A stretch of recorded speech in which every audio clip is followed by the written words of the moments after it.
Peran ekonomi dalam menyejahterakan masyarakat.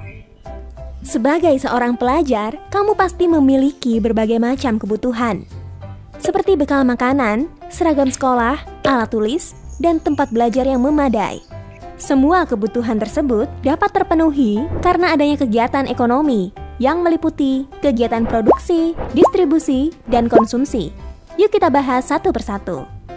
Produksi adalah kegiatan untuk menghasilkan atau menambah nilai guna barang dan jasa. Orang yang melakukan kegiatan produksi disebut dengan produsen. Apa ya contoh produksi? Petani menanam padi adalah contoh produksi karena dapat menghasilkan beras. Penjahit menjahit kain menjadi seragam juga contoh produksi karena menambah nilai guna kain. Petani dan penjahit melakukan produksi untuk mendapatkan keuntungan. Distribusi adalah kegiatan menyalurkan barang yang dibuat oleh produsen kepada konsumen. Orang yang melakukan kegiatan distribusi disebut dengan distributor. Contoh kegiatan distribusi adalah pedagang yang menjual beras di pasar. Konsumsi adalah kegiatan yang mengurangi atau menghabiskan nilai guna barang atau jasa untuk memenuhi kebutuhan.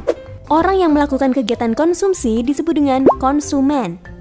Contoh kegiatan konsumsi adalah kamu makan nasi goreng yang dibuat dari beras yang dibeli ibu di pasar. Semua kegiatan ekonomi saling berkaitan satu sama lain. Produksi menghasilkan barang.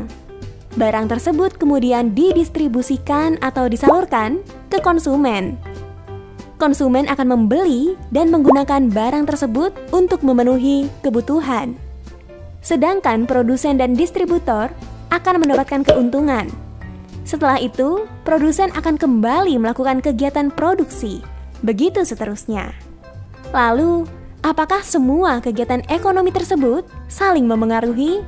Tentunya ya. Apabila salah satunya terhambat, maka kegiatan ekonomi lainnya juga akan terganggu. Contohnya, jika petani gagal panen karena serangan hama, maka tidak ada beras yang dihasilkan.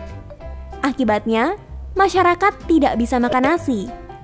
Contoh lainnya, jika distribusi beras terhambat karena banjir, maka pedagang beras merugi dan masyarakat kesulitan mendapatkan beras. Indonesia memiliki kondisi geografis yang beragam dan sumber daya alam yang melimpah. Karena itu, ada beberapa bidang usaha ekonomi yang dapat dilakukan oleh masyarakat untuk memenuhi kebutuhan hidupnya. Pertama, bidang pertanian, yaitu usaha mengelola lahan untuk tanaman pangan. Hasilnya berupa beras dan jagung. Kedua, bidang perkebunan, yaitu usaha mengelola lahan untuk komoditas tertentu. Contohnya, perkebunan sawit dan kopi. Ketiga, bidang kehutanan, yaitu usaha mengelola hutan untuk menghasilkan bahan baku kayu dan rotan. Kayu tersebut nantinya dapat diolah menjadi kertas, perabotan, dan bahan bangunan.